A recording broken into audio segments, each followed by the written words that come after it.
Hello friends, welcome to New Oxford Education. चलिए हम आज बीपीएससी शिक्षक भर्ती का प्रैक्टिस सेट 3 लगाने जा रहे हैं। ये आपका प्राथमिक शिक्षक भर्ती के लिए है, यानी 1 to 5 के लिए है। इससे पहले यदि प्रैक्टिस सेट 1 और 2 नहीं देखे हैं तो आप प्लेलिस्ट में जाकर इसे बना सकते हैं और देख सकते हैं। तो चलिए हम शुरू करते हैं। इसमें आपको 1 से लेकर 50 तक आपका मैथ और रीजनिंग का प्रश्न है, तो इसे हम बाद में बनाएंगे। पहले हम जीएस से शुरू करते हैं। तो चलिए हम आपका जीके जीएस से स्टार्ट करते हैं, यानी 51 से।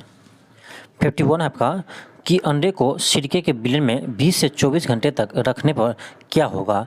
तो ये आपका हो जाएगा कि अंडे का आवरण टूट जाएगा। ऑप्शन बी हो जाएंगे, क्योंकि अंडे के जो छिलके ऊपर वाला कवर है आपका, वो बना रहता है आपका कैल्शियम कार्बोनेट का। किसका बना रहता है? तो कैल्शियम कार्बोनेट का बना रहता है। इसीलिए आपका क्या होता है ना कि इसके सिरके में डालने से वो अम्लीय होने के कारण इसका आवरण टूट जाता है। ऑप्शन बी हो जाएंगे। नेक्स्ट आपका क्वेश्चन नंबर 52 है कि डेंगू के समय रक्तस्राव की संख्या में कमी का कारण क्या होता है। तो ये होता है आपका प्लेटलेट्स, यानी प्लेटलेट्स की कमी के कारण होता है। ऑप्शन डी हो जाएंगे। क्या होगा? ऑप्शन डी हो जाएंगे। एक चीज़ ध्यान रखिएगा, आपका आरबीसी जो है यानी लाल रुधिर कणिकाएं, ऑप्शन बी जो है आपका आरबीसी, ये आपका ये ऑक्सीजन का परिवहन करता है। क्या करता है? ऑक्सीजन का परिवहन करता है। इसमें हेमोग्लोबिन होने के कारण वो आपका लाल दिखाई देता है। चलिए, ये जो आपका है डब्ल्यूबीसी, तो डब्ल्यूबीसी आपका शरीर में प्रतिरक्षा प्रणाली का कार्य करता है। नेक्स्ट आपका क्वेश्चन नंबर 53 है कि पालक में प्राकृतिक उत्पाद के रूप में एसिड का असामान्य रूप से उचित प्रतिशत होता है, यानी किस एसिड का पालक में यानी समान रूप से प्रतिशत होता है। तो ये होता है आपका ऑक्जेलिक एसिड का। क्या होता है? Oxalic acid. एक चीज़ और ध्यान दीजिएगा कि पालक में आपको आयरन पाया जाता है। क्या पाया जाता है? आयरन, लोहा। नेक्स्ट आपका क्वेश्चन नंबर 54 क्वेश्चन है कि निम्नलिखित में से कौन सी आहार श्रृंखला सही है। तो ये हो जाएगा आपका ऑप्शन नंबर बी, घास, चूहा, सांप, बाज। तो आपको पता होगा कि यानी आपका जो आहार श्रृंखला होते हैं, इसमें आपका सबसे अधिक होता है क्या? तो ये होता है आपका उत्पादक, सबसे नीचे होता है उत्पादक। इसके ऊपर होता है आपका प्राथमिक उपभोक्ता, जो आपको उत्पादक पर निर्भर रहता है, यानी कह सकते हैं कि पेड़ पौधे पर निर्भर रहता है, वो आपका प्राथमिक उपभोक्ता। ये होता है आपका शाकाहारी। और इससे ऊपर होता है आपका द्वितीय उपभोक्ता, जो आपके प्राथमिक उपभोक्ता पर क्या होता है? वो निर्भर होता है। द्वितीय उपभोक्ता वो प्राथमिक उपभोक्ता पर निर्भर होते हैं। द्वितीय उपभोक्ता को हम मांसाहारी कहते हैं। क्या कहते हैं? मांसाहारी। नेक्स्ट है आपका क्वेश्चन नंबर 55 है आपका कि गोइटर की बीमारी है, यानी किसकी बीमारी है? गंडवाला किसकी बीमारी है? तो ये आपका थायराइड ग्रंथि का बीमारी है। 55 का आपका ऑप्शन बी हो जाएंगे। क्या होगा? ऑप्शन बी होगा।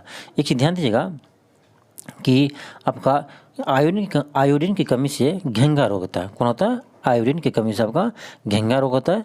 चलिए हम नेक्स्ट क्वेश्चन देखते हैं, क्वेश्चन नंबर 56। अब थोड़ा तबीयत गड़बड़ लग रहा है, इसीलिए थोड़ा वीडियो बनाने में इतना मन नहीं लग रहा है। कोई नहीं, आप वीडियो को देखिए। आप थोड़ा तबीयत खराब है, इसीलिए ऐसा आवाज़ है। तो क्वेश्चन नंबर 56 है कि सौर सेल किस प्रकार कार्य करता है। ध्यान दीजिएगा, सौर सेल आपको प्रकाश ऊर्जा को विद्युत ऊर्जा में क्या करता है? परिवर्तित करता है। ऑप्शन बी हो जाएंगे। सौर सेल आपको प्रकाश ऊर्जा को विद्युत ऊर्जा में परिवर्तित करता है। जबकि आप जानते होंगे कि डायनेमो आपका यांत्रिक ऊर्जा को विद्युत ऊर्जा में बदलता है। ध्यान दीजिएगा, डायनेमो यांत्रिक ऊर्जा को विद्युत ऊर्जा में बदलते हैं। सौर सेल आपका सौर ऊर्जा को विद्युत ऊर्जा में परिवर्तित करता है। और एक आपका विद्युत मोटर, तो विद्युत मोटर आपका विद्युत ऊर्जा को यांत्रिक ऊर्जा में बदलता है। ध्यान रखिएगा। नेक्स्ट आपका क्वेश्चन नंबर 57 कि वायु की अपर्याप्त मात्रा में जीवाश्म ईंधन के दहन के फलस्वरूप कौन सी गैस निर्मित होती है। तो ये होता है आपका कार्बन मोनोऑक्साइड। कौन होते हैं? CO, carbon monoxide. Option D हो जाएंगे। नेक्स्ट आपका क्वेश्चन नंबर 58 क्वेश्चन है कि जठर रस यानी किसके द्वारा पेट में स्रावित होते हैं। तो ये हो जाएगा आपका ऑप्शन नंबर सी, पार्श्विक कोशिकाओं। ऑप्शन सी हो जाएंगे। नेक्स्ट आपका क्वेश्चन नंबर 59 है कि विटामिन ए की कमी से यानी ए की कमी का परिणाम है। तो विटामिन ए की कमी से आपका रतौंधी बीमारी होती है। क्या होता है आपका? रतौंधी होते हैं। विटामिन ए की कमी से रतौंधी होते हैं। तो इसमें ऑप्शन कहीं दिख नहीं रहा है, यहाँ दे दिया वर्धनता, तो ये होता है आपका आनुवांशिक रोग होता है। ये क्या होता है आपका? अनुवांशिक रोग होता है। तो इसमें आपका ऑप्शन नहीं दिया गया है। क्या होना चाहिए? विटामिन ए की कमी से रतौंधी बीमारी होता है। नेक्स्ट आपका क्वेश्चन नंबर 60। क्वेश्चन नंबर 60 है कि पृथ्वी के ऊपरी यानी भूपट्टी में सबसे अधिक मात्रा में पाए जाने वाला तत्व है। तो पृथ्वी के भूपट पर आपको सबसे अधिक होते हैं ऑक्सीजन। क्या होता है आपका? ऑक्सीजन। आपसे क्वेश्चन यह नहीं पूछ रहा है कि वायुमंडल में कितना प्रतिशत होता है। वायुमंडल में आपका सबसे अधिक होता है नाइट्रोजन 78%। लेकिन क्वेश्चन यहाँ पर आपका कुछ अलग है कि पृथ्वी के भूपट्टी पर सबसे अधिक मात्रा में कौन सा तत्व पाया जाता है। तो ये आप पाया जाता है आपका ऑक्सीजन। ध्यान दीजिएगा, क्या होते हैं? ऑक्सीजन। दूसरे स्थान पर सिलिकॉन और तीसरे स्थान पर आपका एल्युमिनियम होते हैं। ध्यान दीजिएगा। नेक्स्ट आपका क्वेश्चन नंबर 61। क्वेश्चन है कि दही जमाने के लिए कौन सा जीवाणु उत्तरदायी है। तो ये आपका लैक्टोबैसिलस, ऑप्शन नंबर ए हो जाएंगे। क्या? नेक्स्ट क्वेश्चन आपका 62 है कि 1 पाउंड शहद बनाने के लिए मधुमक्खियों को लगभग कितने फूलों में मधु एकत्र करना होता है। तो ये होता है लगभग 2 मिलियन, ऑप्शन सी हो जाएंगे, लगभग 2 मिलियन। नेक्स्ट आपका क्वेश्चन नंबर 63। क्वेश्चन है कि शैवाल मानव जाति के लिए उपयोगी है क्योंकि ये शैवाल मानव जाति के लिए उपयोगी है क्योंकि ये आपके ऑक्सीजन के निर्माण में सहायक होते हैं। ऑक्सीजन के निर्माण में सहायक होते हैं जो हम लोग सांस लेने में यूज करते हैं। नेक्स्ट आपका क्वेश्चन नंबर 64। क्वेश्चन है कि पर्यावरण की रक्षा के लिए 3 R यानी RR जो होता है, 3 R का मतलब क्या है। तो ये होता है आपका ऑप्शन डी हो जाएंगे, रिड्यूस, रिसाइकल और रीयूज, ऑप्शन डी हो जाएंगे। नेक्स्ट आपका 65 क्वेश्चन है कि ये आपका रिएक्शन दिया गया है। इसमें क्वेश्चन है कि ऑप्शन ए दिया है कि POB ऑक्सीकृत होता है, बी है कि कार्बन ऑक्सीकारक है, फिर कह रहा है कार्बन अवकारक है। तो बी और सी में आपका कोई आंसर होगा। तो चलिए हम चेक करते हैं। यहाँ देख सकते हैं कार्बन है, यहाँ न्यूट्रल होगा, इसका 0 है ऑक्सीडेशन नंबर, और यहाँ निकालिएगा तो ये आएगा आपका +2। तो हम देख सकते हैं कि यहाँ पर क्या है कि कार्बन का आपका ऑक्सीडेशन नंबर क्या हो रहा है? बढ़ रहा है।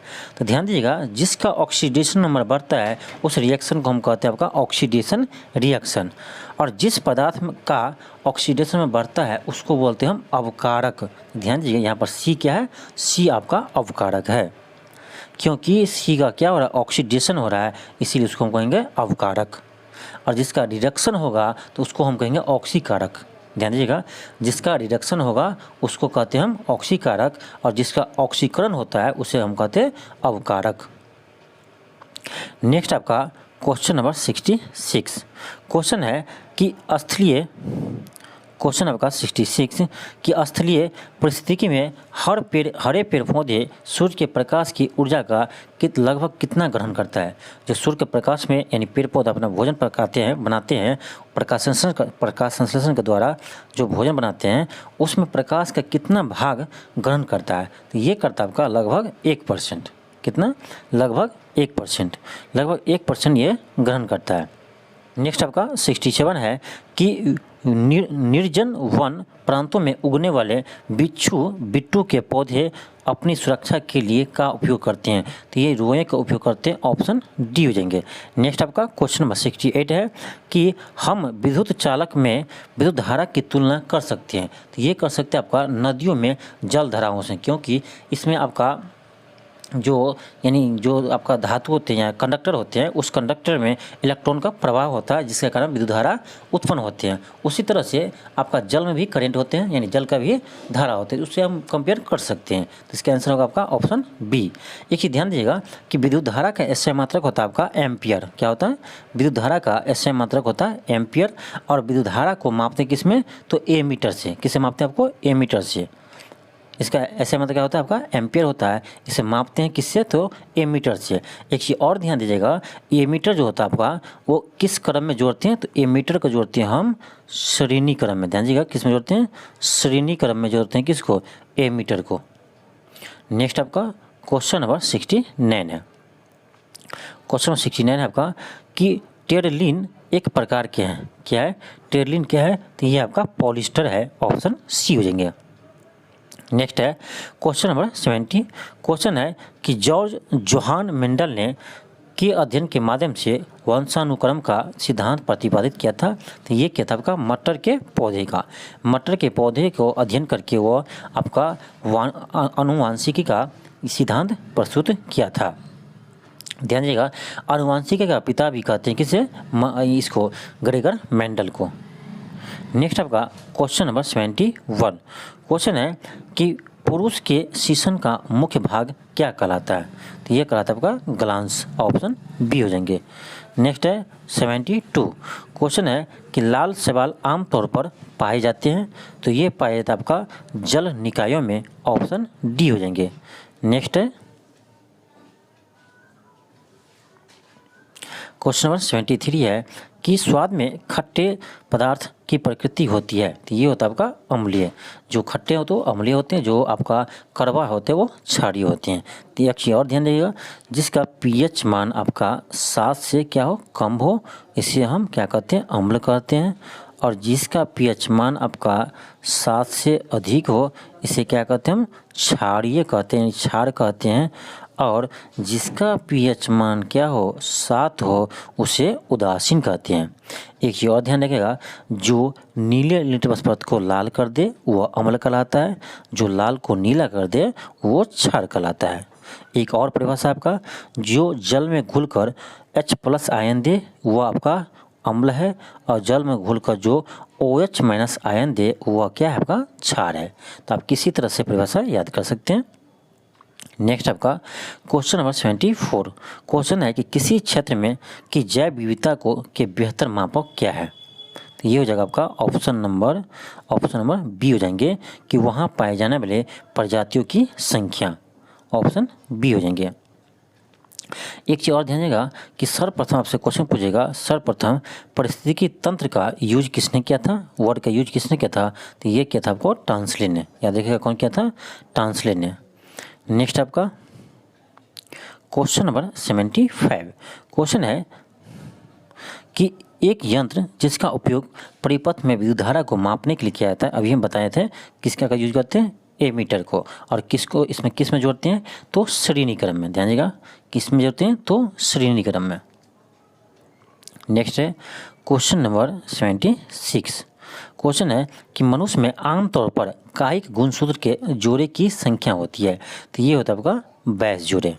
क्या होते हैं? 22 जोड़े होते हैं। ऑप्शन बी हो जाएंगे। आपको पता होगा कि मनुष्य में 23 जोड़े गुणसूत्र पाए जाते हैं। 23 जोड़े मतलब 46, जिसमें से आपका 22 जोड़ा पुरुष और महिलाओं में सेम होते हैं, यानी XX होता है। और 23वां जोड़ा जो होता है वो आपका महिला में XX होते हैं और पुरुष में आपका XY होते हैं, वो 23वां होता है। और इसी से आपका बच्चे का लिंग निर्धारण होता है। चलिए हम नेक्स्ट क्वेश्चन देखते हैं। आपका क्वेश्चन नंबर 77।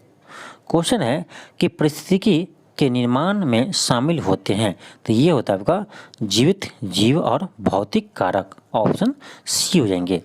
77 का आपका ऑप्शन सी हो जाएंगे। नेक्स्ट आपका एक चीज़ और ध्यान रखिएगा कि जो पारिस्थितिकी तंत्र है वो आपका जैव और अजैव घटकों से बना हुआ है। नेक्स्ट आपका क्वेश्चन नंबर 78 है कि सभी सजीव जीवों को विक्टर द्वारा प्रस्तावित प्रणाली के तहत कितने समूह में वर्गीकृत किया गया? तो ये किया गया आपका 5 समूह में। किस किस में? तो मोनेरा, प्रोटिस्टा, फंगी, पादप और जंतु। नेक्स्ट आपका क्वेश्चन नंबर 79 है कि गैसों और द्रवों का सामान्य नाम क्या है? तो ये आपका द्रव लिक्विड। क्या होता है? द्रव लिक्विड। नेक्स्ट आपका एक ध्यान दिया कि द्रव का आपका जो आयतन होते हैं वो फिक्स होता है, लेकिन उसका जो आकार होते हैं वो आपका फिक्स नहीं होता है। और गैस का आपका नहीं आयतन फिक्स होता है, नहीं आपका आकार फिक्स होता है। और आपका जो ठोस होते हैं उसका आयतन आकार दोनों निश्चित होते हैं आपका। नेक्स्ट है क्वेश्चन नंबर 80।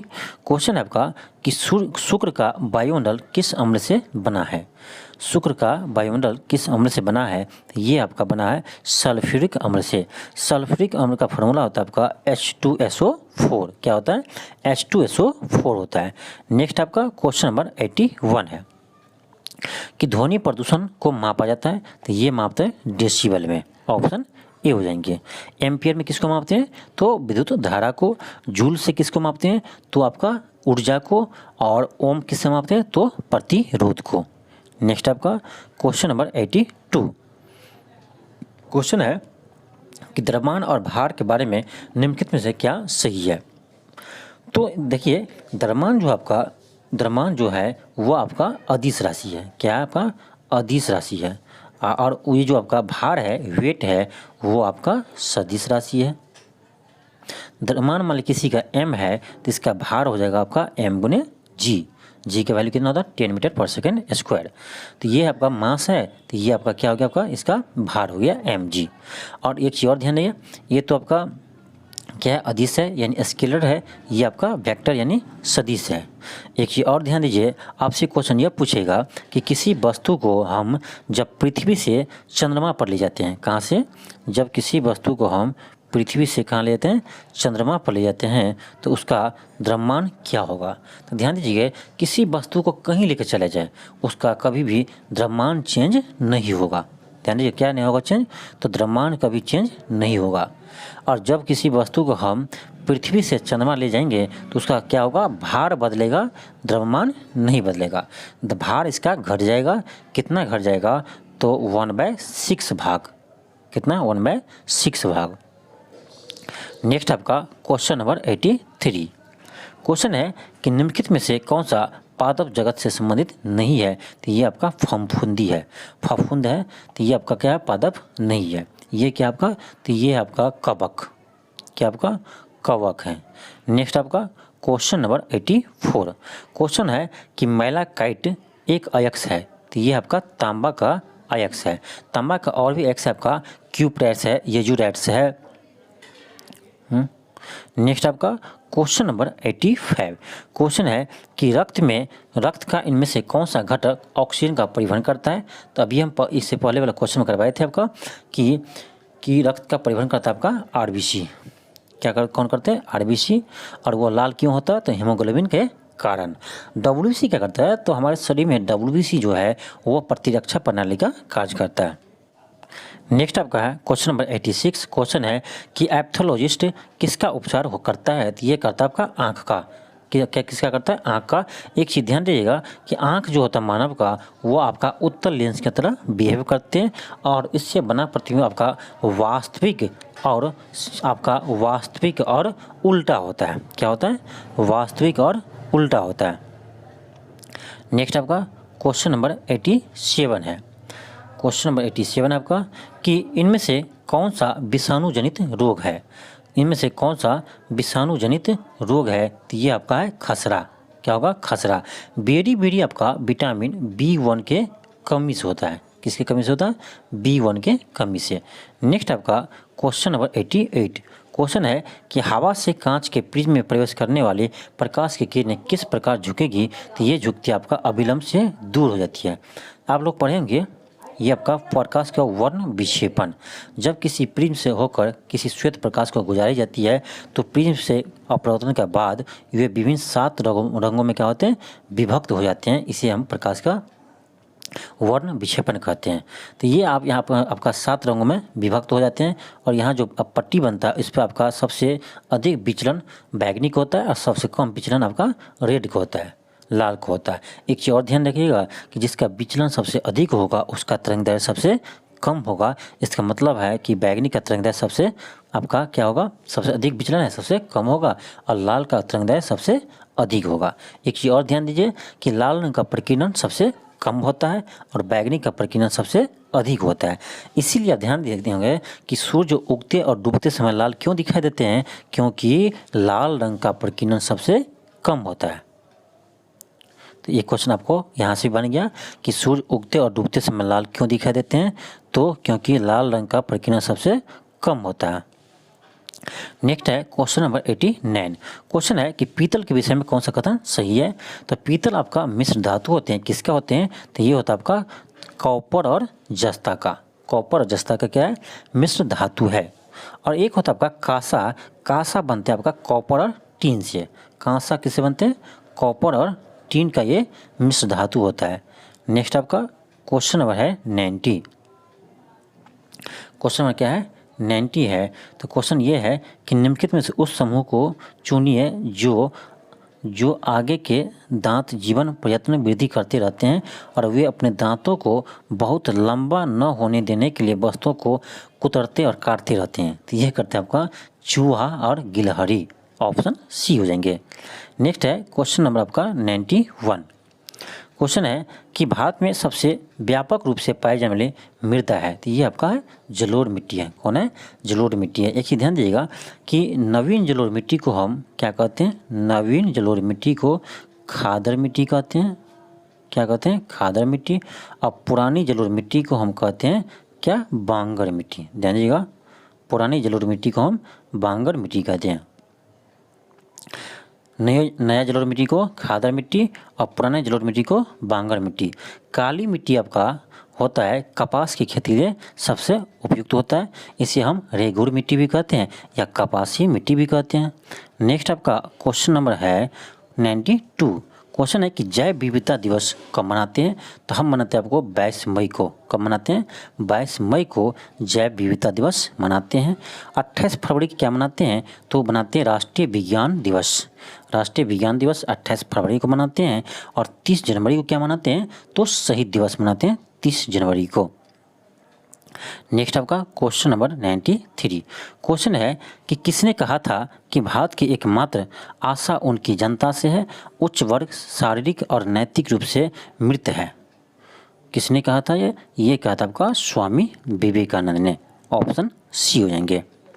नेक्स्ट आपका 94 है कि निम्नलिखित में से किस लोक नृत्य का संबंध असम राज्य से नहीं है। तो ये हो जाएगा आपका काठी। काठी असम राज्य का लोक नृत्य नहीं है। ये कहाँ का है, तो ये आपका एमपी का है। मध्य प्रदेश का लोक नृत्य है क्या, काठी। बिहू है आपका असम का। चुंगली है असम का। नट पूजा है आपका असम का। नेक्स्ट आपका क्वेश्चन नंबर 95 आपका कि 20वीं सदी के एक लंबी अवधि तक केंद्रीकृत योजनाबद्ध अर्थव्यवस्था के निकटतम उदाहरण कौन सा है। तो ये आपका 20वीं शताब्दी का, ये आपका सोवियत संघ रूस। 95 हो जाएगा आपका, ऑप्शन नंबर सी हो जाएंगे। नेक्स्ट आपका क्वेश्चन नंबर 96 है कि किस मुगल सम्राट के शासन के दौरान भारतीय मुगल चित्रों का उद्गम हुआ था। तो ये उद्गम हुआ था आपका हुमायूं के समय में। लेकिन जो सबसे अधिक बना था यानी मुगल चित्रकला, वह बना था आपका जहांगीर के समय। इसीलिए जहांगीर को मुगल चित्रकला का स्वर्णकाल कहा जाता है। किसे, जहांगीर को। स्थापत्य कला का स्वर्णकाल शाहजहां के समय को कहा जाता है। शाहजहां के समय को क्या कहते हैं, स्थापत्य कला का स्वर्णकला। और जहांगीर के समय को कहते हैं चित्रकला का स्वर्णकाल। नेक्स्ट आपका क्वेश्चन नंबर है 97। क्वेश्चन है कि शाहजहां के 4 पुत्रों में से किसे 52 उपनिषदों का यानी 52 उपनिषदों यानी अनुवाद का श्रेय जाता है। तो ये जाता है आपका दारा शिकोह का। ऑप्शन सी हो जाएंगे। नेक्स्ट आपका क्वेश्चन नंबर 98 है कि ईस्ट इंडिया कंपनी ने जहांगीर के शासनकाल में भारत में पहला कारखाना कहाँ स्थापित किया था। तो ये किया था आपका सूरत में। ऑप्शन डी हो जाएंगे। सूरत में कब किया था, तो 1608 ईस्वी में किया था। कब, 1608 ईस्वी में। एक चीज़ और ध्यान रखिएगा कि आपसे क्वेश्चन पूछे कि दक्षिण भारत में ब्रिटिश का प्रथम फैक्ट्री कहाँ स्थापित हुआ था। तो ये हुआ था आपका मुसलीपट्टनम में। याद रखिएगा कहाँ, मुसलीपट्टनम में। नेक्स्ट आपका क्वेश्चन नंबर 99 है आपका कि 99 है कि लोकसभा के लिए कितना कोरम होता है। तो कोरम लोकसभा हो चाहे राज्यसभा हो, किसी का कोरम होता है 1/10 भाग। ऑप्शन बी हो जाएंगे। कुल सदस्य का 10वां भाग। कुल सदस्य का 10वां भाग। तो आप बताइए कि लोकसभा में अभी सीट कितना है, 545 है, इसके लिए कोरम कितना चाहिए, तो 545 भाग 10 कीजिएगा तो ये आएगा आपका कितना आएगा 54.5 आएंगे, 54.5 आएंगे। तो यानी कोरम के लिए चाहिए 54.5, तो आप किसी व्यक्ति को हम काटेंगे तो नहीं ना, आधा नहीं ना करेंगे, इसीलिए इसके कोरम चाहिए 55, सीधा कर दिया गया कितना 55। तो लोकसभा के कोरम कितना चाहिए 55। कोरम का अर्थ ये होता है कि जैसे कोई भी सदन है उसको चलाने के लिए इतना न्यूनतम इतना सदस्य होना चाहिए। ऐसे नहीं कि आप 10 आदमी आ जाएगा संसद में तो वो संसद चलना शुरू हो जाएंगे, नहीं, कम से कम 55 सदस्य चाहिए लोकसभा के लिए, तो इसी को बोलते हैं कोरम। तो कोरम होता है 1/10 भाग, यानी कम से कम 55 आएगा तभी ये बन पाएगा, यानी सदन चल पाएगा।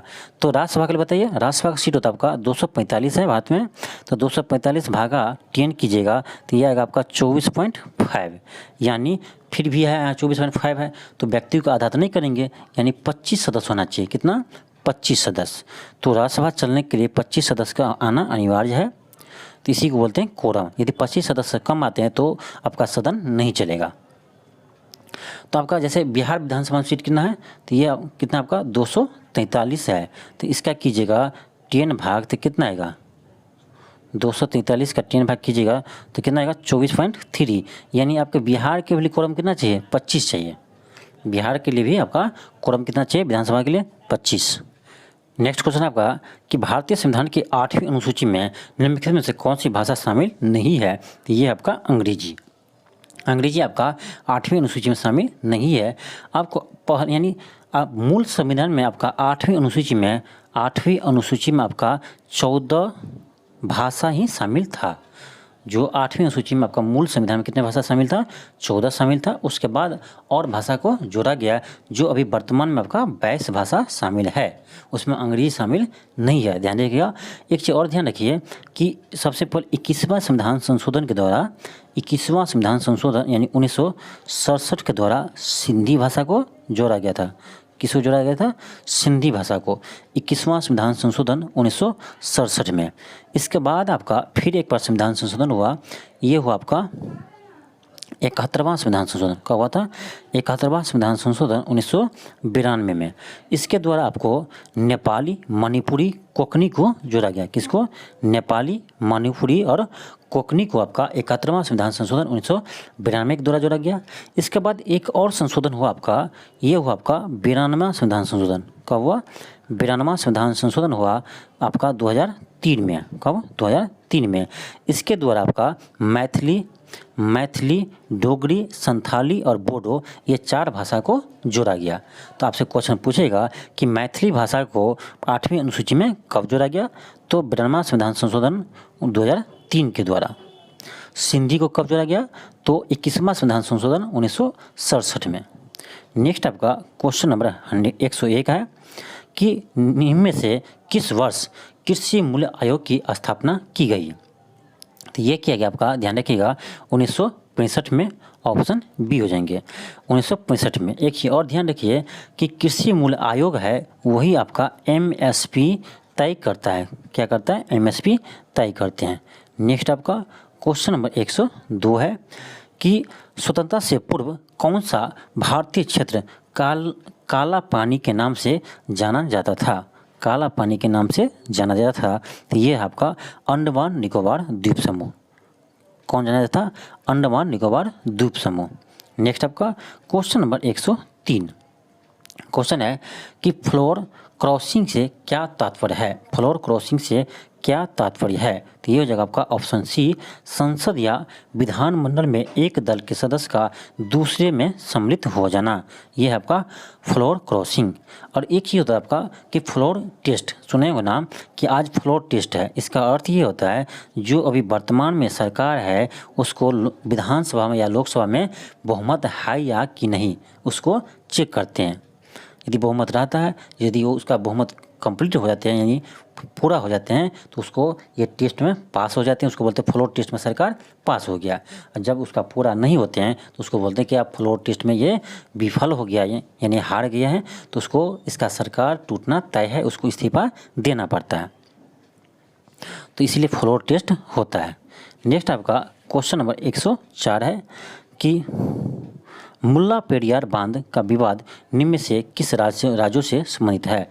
मुल्ला पेरियार बांध ये आपका तमिलनाडु और केरल से संबंधित है। ऑप्शन बी हो जाएंगे। नेक्स्ट आपका क्वेश्चन नंबर 105 क्वेश्चन है कि निम्न में से किसे वैज्ञानिक समाजवाद का श्रेय जाता है? तो ये जाता है आपका कार्ल मार्क्स को। ऑप्शन डी हो जाएंगे। नेक्स्ट आपका 106 है कि समान रूप से सैल, मलबा और ढाल से गिरने वाले मिट्टी के वृत्त संचलन के रूप में परिभाषित किया जाता है। इसे कहते हैं भूसंकलन। भूसंकलन ऑप्शन डी हो जाएंगे। नेक्स्ट है 107 क्वेश्चन है कि निम्न में से किस विद्वान ने स्वतंत्रता के प्रारंभिक वर्षों की भारत की दलीय व्यवस्था का एक दलीय प्रभुत्व वाली व्यवस्था के रूप में वर्णित किया है? तो ये क्या आपका रंजनी कोठारी। ऑप्शन डी हो जाएंगे, रंजनी कोठारी। नेक्स्ट आपका क्वेश्चन नंबर 108 है कि बिहार के राजगीत के रचयिता कौन है? बिहार के राजगीत का रचयिता कौन है? तो ये आपका सत्यनारायण है। ऑप्शन बी हो जाएंगे। नेक्स्ट आपका क्वेश्चन नंबर 109 है कि जनगणना 2011 के अनुसार किस केंद्र शासित प्रदेश का लिंगानुपात सबसे कम है?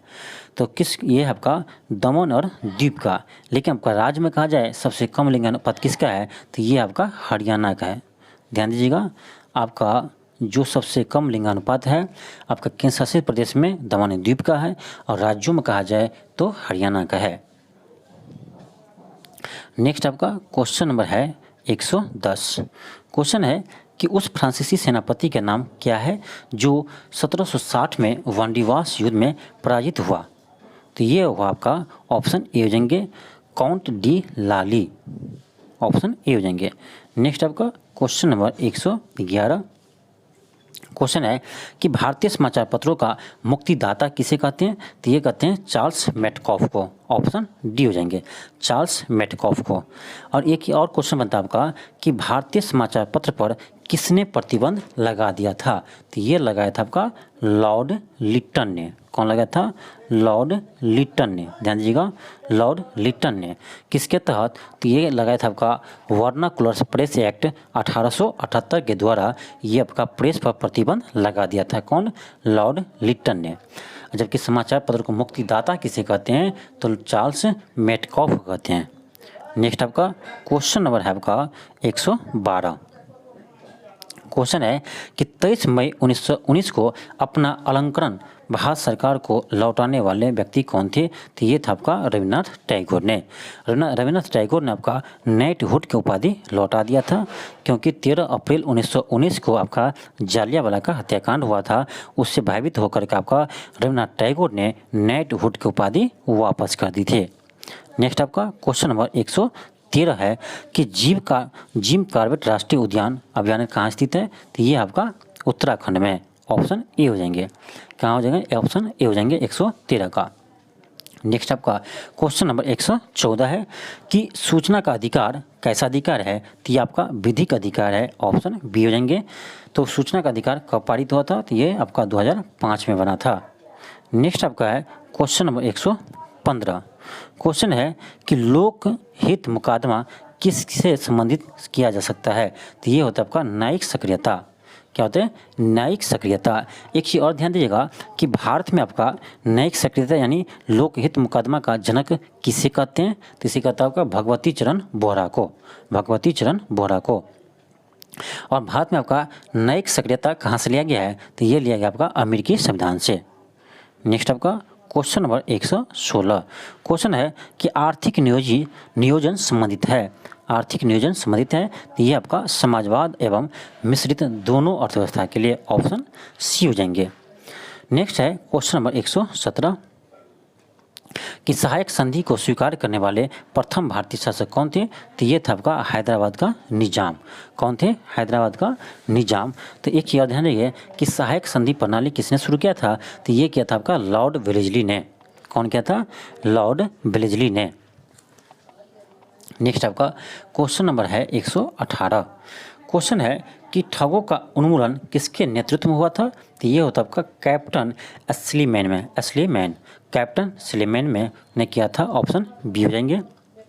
एक चीज़ ध्यान देगा कि आपका भारत में आपका जो है बालिका हत्या पर रोक किसने लगाया था, तो ये लगाया था आपका विलियम्स बेटिंग ने। और सती प्रथा पर भी रोक किसने लगाया था, तो ये लगाया था आपका विलियम्स बेटिंग ने, इसे ध्यान रखिएगा। और दास प्रथा का उन्मूलन किसने किया था, तो दास प्रथा का आपका उन्मूलन क्या था, एलन बरो ने। कौन किया था, एलन बरो ने। नेक्स्ट आपका क्वेश्चन नंबर 119 है कि उनमें से वह प्रथम नेता कौन थे जिन्होंने भारत में मजदूर आंदोलन को संगठित किया, तो ये क्या था आपका ऑप्शन सी हो जाएंगे N Lokhande, N Lokhande, option C हो जाएंगे। नेक्स्ट आपका क्वेश्चन नंबर 120 कि स्वतंत्रता के पुत्र पुत्रियां नामक संस्था स्थापित की गई, ये किया गया था आपका ऑप्शन सी हो जाएंगे अमेरिकी स्वतंत्रता संग्राम के दौरान। नेक्स्ट है 121 कि कितने यमंतर के साथ साथ अंतर्राष्ट्रीय दिनांक रेखा निर्धारित की जाती है, तो 180 डिग्री, ऑप्शन डी हो जाएंगे। नेक्स्ट आपका क्वेश्चन नंबर 122 क्वेश्चन है कि तांबे अयस्क के लिए विख्यात क्षेत्र खत्री निम्न से किस राज्य में स्थित है, तो ये आपका राजस्थान में है, ऑप्शन सी हो जाएंगे। नेक्स्ट आपका क्वेश्चन नंबर 123 है कि कौन सा अनुच्छेद राष्ट्रपति शासन लगाने हेतु निर्दिष्ट करता है, तो ये करता है आपका अनुच्छेद 356 में कहा गया है कि जब राज्य में लगे कि लोक यानी राज्य में आपका संवैधानिक विफलता लगे तो उस पर आपका राष्ट्रपति शासन लग सकता है। कब लगता है, जब राज्य में संवैधानिक विफलता हो तब लगता है आपका राष्ट्रपति शासन। ध्यान दीजिएगा, ये भारत में आपका जो आपातकाल है उसमें आपका 3 तरह के आपातकाल का वर्णन है। एक है आपका राष्ट्रपति शासन जो आपका अनुच्छेद 356 के तहत लगता है, और एक है आपका क्या राष्ट्रीय आपात, कौन है, राष्ट्रीय आपात, ये लगता है आपका अनुच्छेद 352 के तहत, और एक है आपका वित्तीय आपात जो अभी तक कभी नहीं लगा है, वो है आपका अनुच्छेद 360 के तहत। तो ध्यान रखिएगा 352 क्या है, राष्ट्रीय आपात, अनुच्छेद 356 क्या है, राष्ट्रपति शासन, और अनुच्छेद 360 क्या है, तो वित्तीय आपात। ध्यान रखिएगा अभी तक वित्तीय आपात एक बार भी लागू नहीं हुआ है। और एक चीज़ और ध्यान रखिएगा कि पूछेगा आपका क्वेश्चन कि सर्वप्रथम राष्ट्रपति शासन किस राज्य में लागू हुआ था, तो यह लागू हुआ था आपका पंजाब राज्य में। किस में लागू हुआ था आपका, पंजाब में। और एक और क्वेश्चन पूछे आपसे कि अभी तक सबसे अधिक राष्ट्रपति शासन किस राज्य में लगा है, तो ये लगा आपका उत्तर प्रदेश और मणिपुर में अभी तक 10 बार लग चुका है। नेक्स्ट आपका क्वेश्चन नंबर 124 है। क्वेश्चन है कि समान नागरिक संहिता का उल्लेख किस अनुच्छेद में है, तो ये अनुच्छेद में है आपका 44 में, ऑप्शन बी हो जाएंगे। एक क्वेश्चन आपसे पूछ रहा हूँ कि देखिए अभी भारत में समान नागरिक संहिता लागू नहीं है, इसका मांग चल रहा है, लेकिन आपको बताना यह है कि अभी भारत में एकमात्र ऐसा राज्य है जहां पर समान नागरिक संहिता लागू है। तो आपको यह बताना है कि यह कौन सा राज्य है। आप कमेंट बॉक्स में ज़रूर इसका जवाब दीजिएगा कि अभी भारत में किस राज्य में मात्र एक ही राज्य है, किस राज्य में समान नागरिक संहिता लागू है, आपको कमेंट करके बताना है। नेक्स्ट आपका क्वेश्चन नंबर 125 है कि किस वायसराय की हत्या उसके कार्यकाल में ही हो गई थी, तो यह हुआ था आपका लॉर्ड मियो। किसका हुआ था, लॉर्ड मियो को। इसको अंडमान निकोबार में मार दिया गया था, अंडमान निकोबार में मार दिया गया था किसे, लॉर्ड मियो को, ऑप्शन बी हो जाएंगे। नेक्स्ट आपका क्वेश्चन नंबर 126 क्वेश्चन है कि गौतम बुद्ध का जन्म कहाँ हुआ था, तो ये हुआ था आपका लुम्बिनी में, ऑप्शन डी हो जाएंगे। लुम्बिनी अभी वर्तमान में आपका नेपाल में पड़ता है। एक चीज़ और चलिए जानते हैं हम कि गौतम बुद्ध का ज्ञान की प्राप्ति कहाँ हुआ था, तो ये हुआ था आपका राजगिरी में पीपल वृक्ष के नीचे हुआ था। तो एक और क्वेश्चन आप बताइए कि गौतम बुद्ध ने अपना पहला उपदेश कहाँ दिया था, तो ये दिया था आपका सारनाथ में। और एक और क्वेश्चन आपका कि गौतम बुद्ध ने सबसे अधिक उपदेश कहाँ दिया था, तो ये दिया था आपका श्रावस्ती में। कहाँ दिया था, श्रावस्ती में। चलिए हम नेक्स्ट क्वेश्चन देखते हैं। आपका क्वेश्चन है 127 क्वेश्चन है कि माउंटेन चेम्सफोर्ड सुधार प्रस्ताव किससे संबंधित थे, तो ये थे आपका संवैधानिक सुधार से। किसे थे, संवैधानिक सुधार से, ऑप्शन डी हो जाएंगे। नेक्स्ट है क्वेश्चन नंबर 128 है कि बिहार में प्रायः कैसी मिट्टी पाई जाती है, तो ये पाई जाती है आपका जलोढ़ मिट्टी। कौन सा, जलोढ़ मिट्टी, ऑप्शन सी हो जाएंगे। जलोढ़ मिट्टी का 2 प्रकार होता है आपका, एक नवीन जलोढ़ मिट्टी होता है जिसे हम कहते हैं खादर मिट्टी, किसे कहते हैं, क्या कहते हैं, खादर मिट्टी। एक होता है आपका पुरानी जलोढ़ मिट्टी, जिसे हम कहते हैं बांगर मिट्टी। क्या कहते हैं, बांगर मिट्टी। नेक्स्ट आपका क्वेश्चन नंबर है 129 है। क्वेश्चन है कि सुंदरी वृक्ष निम्नलिखित में से किसकी एक विशेष प्रकार की वनस्पति है? तो ये आपका सुंदरी वृक्ष आपका ज्वारीय वन, ऑप्शन ए हो जाएंगे। किसका है, ज्वारीय वन का। नेक्स्ट है क्वेश्चन नंबर 130 है कि बिहार के किस बजट में जेंडर बजट शामिल था? तो ये था आपका 2008-9 के बजट में। यदि आपसे क्वेश्चन यह पूछे कि भारत में प्रथम बार जेंडर बजट कब शामिल हुआ था? तो ये हुआ था आपका 2005 से 6 में। 5 से 6 में भारत में शुरू हुआ था और बिहार में हुआ था आपका 2008 से 9 में। नेक्स्ट आपका क्वेश्चन नंबर है 131 की क्वेश्चन है कि चंपारण, क्या है क्वेश्चन आपका, चंपारण कृषक जांच समिति का सदस्य निम्नलिखित में से कौन नहीं था? तो ये नहीं था आपका अनुग्रह नारायण सिंह नहीं थे, जबकि आपका FG असलाई इसका अध्यक्ष थे, महात्मा गांधी भी इसका सदस्य थे। ये बात ध्यान रखने वाली है। नेक्स्ट आपका एक चीज और है कि चंपारण जो सत्याग्रह हुए थे किस लिए हुआ था? तो ये होता आपका 3 कठिया प्रणाली के विरुद्ध में, जिसमें आपका राजकुमार शुक्ल ने गांधी जी को आमंत्रित किया था बिहार आने के लिए। नेक्स्ट आपका क्वेश्चन नंबर है 132। क्वेश्चन है कि भारत और चीन के बीच पंचशील समझौता कब हुआ था? तो ये हुआ था आपका 1954 में। नेक्स्ट है क्वेश्चन नंबर 133। क्वेश्चन है कि पृथ्वी का एकमात्र प्राकृतिक उपग्रह कौन है? तो ये है आपका चंद्रमा, ऑप्शन डी हो जाएंगे। नेक्स्ट आपका क्वेश्चन नंबर 134 कि पृथ्वी के सतह का कितना भाग समुद्र तल से प्राप्त है? पृथ्वी की सतह का कितना भाग समुद्र तल से प्राप्त है? तो ये होगा आपका ऑप्शन नंबर डी हो जाएंगे 29%। नेक्स्ट है क्वेश्चन नंबर 135 है कि कोयला किस प्रकार का चट्टान है? तो ये आपका अवसादी चट्टान है, ऑप्शन डी हो जाएंगे। नेक्स्ट है क्वेश्चन नंबर 136 कि बिहार का पहला कांग्रेस अधिवेशन कहाँ हुआ था? तो ये हुआ था आपका पटना के बांकीपुर में। कहाँ हुआ था? पटना के बांकीपुर में। कब हुआ था? तो 1912 इसमें हुआ था। और इसका अध्यक्ष कौन थे? तो यह थे आपका राय बहादुर ढोलकर। कौन थे? राय बहादुर ढोलकर। और एक चीज़ ध्यान रखिए कि आपका एक गया में अधिवेशन हुआ था, यानी बिहार में आपका गया में अधिवेशन हुआ था कांग्रेस का 1922 ईस्वी में, जिसके अध्यक्ष थे आपका चित्तरंजन दास। नेक्स्ट आपका क्वेश्चन नंबर 137 है। क्वेश्चन है कि 1857 का प्रथम स्वतंत्रता संग्राम पुस्तक के लेखक कौन है? तो ये आपका BD सावरकर है, ऑप्शन सी हो जाएंगे। नेक्स्ट आपका क्वेश्चन नंबर 138 है कि वह हड़प्पाकालीन नगर जिसका प्रतिनिधित्व लोथल का पुरातत्व स्थल करता है, यह किस नदी के तट पर स्थित था? ये था आपका भोगवा नदी के तट पर, जो आपके गुजरात में स्थित है। नेक्स्ट आपका क्वेश्चन नंबर 139 कि निम्न में से अजातशत्रु के वंश का नाम क्या था? तो ये था आपका हर्यक वंश। ध्यान रखिएगा, हर्यक वंश का संस्थापक आपका बिंबिसार था। कौन था? बिंबिसार। नेक्स्ट है क्वेश्चन नंबर 140। क्वेश्चन है कि निम्न में से किस वंश की शासिका रानी जिद्दा थी? रानी जिद्दा थी। किस वंश की शासिका रानी जिद्दा थी? तो यह थी आपका उत्पल वंश, ऑप्शन डी हो जाएंगे। नेक्स्ट आपका क्वेश्चन नंबर 141। यहाँ से आपका 141 से लेकर 150 तक यानी 10 प्रश्न आपका करेंट अफेयर्स से है।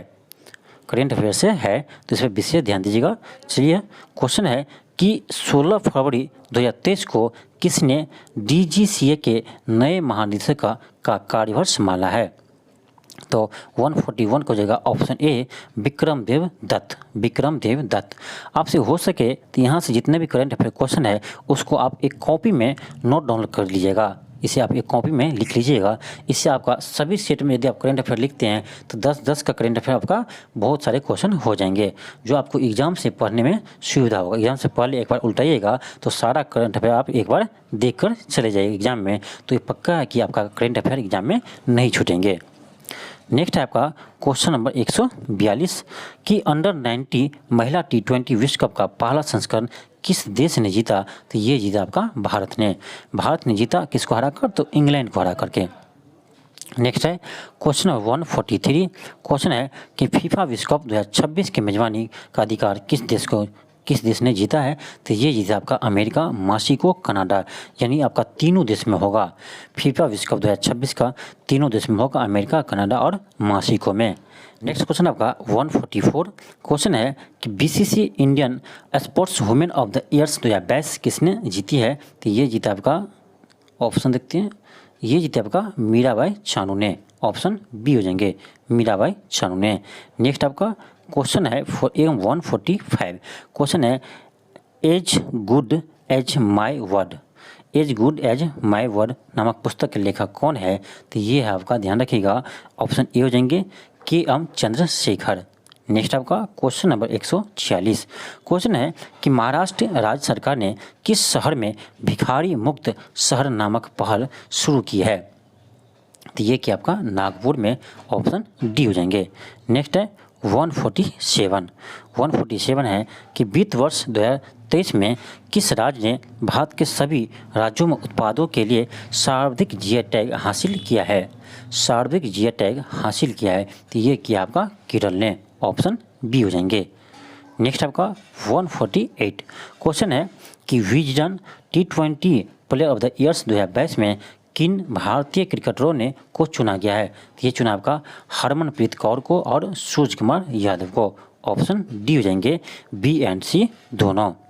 नेक्स्ट आपका क्वेश्चन नंबर 149। क्वेश्चन है कि अजरबैजान ग्रैंड्स प्रिक्स 2023 किसने जीता है? अजरबैजान ग्रैंड्स प्रिक्स 2023 किसने जीता है? तो ये जीता है, ऑप्शन ए हो जाएंगे, सर्जियो पेरेज। नेक्स्ट है 150। क्वेश्चन है कि 1 से 5 सितंबर 2023 तक ग्लोबल आयुर्वेद फेस्टिवल का 5वां संस्करण कहाँ आयोजित होगा? कहाँ आयोजित होगा? तो ये होगा आपका त्रिवेंद्रपुरम में। कहाँ होगा? त्रिवेंद्रपुरम में। तो ये हम देखें आपका 100 प्रश्न देखें आपका जो जीके और जीएस से था। अब बचिएगा आपका क्वेश्चन, बचिएगा आपका मैथ और रीजनिंग का। तो आज मेरा थोड़ा तबीयत खराब है, इसीलिए आपको मैथ और रीजनिंग के प्रश्न को सॉल्व नहीं करेंगे। आप ऐसे कीजिएगा, इसका हम आपका पीडीएफ में सॉल्यूशन दे देंगे मैथ और रीजनिंग का, तो वहाँ से आप मैथ और रीजनिंग के प्रश्न को सॉल्यूशन को देख सकते हैं और वहाँ से हल कर सकते हैं। यदि आपको किसी प्रश्न में डाउट रहेगा तो आप टेलीग्राम पर इस क्वेश्चन को स्क्रीनशॉट लेकर आप भेज दीजिएगा, हम इसे बना कर आपको भेज देंगे। तो चलिए आज के लिए इतना ही। थैंक यू, धन्यवाद। फिर हम नेक्स्ट वीडियो में आपको कल मिलते हैं।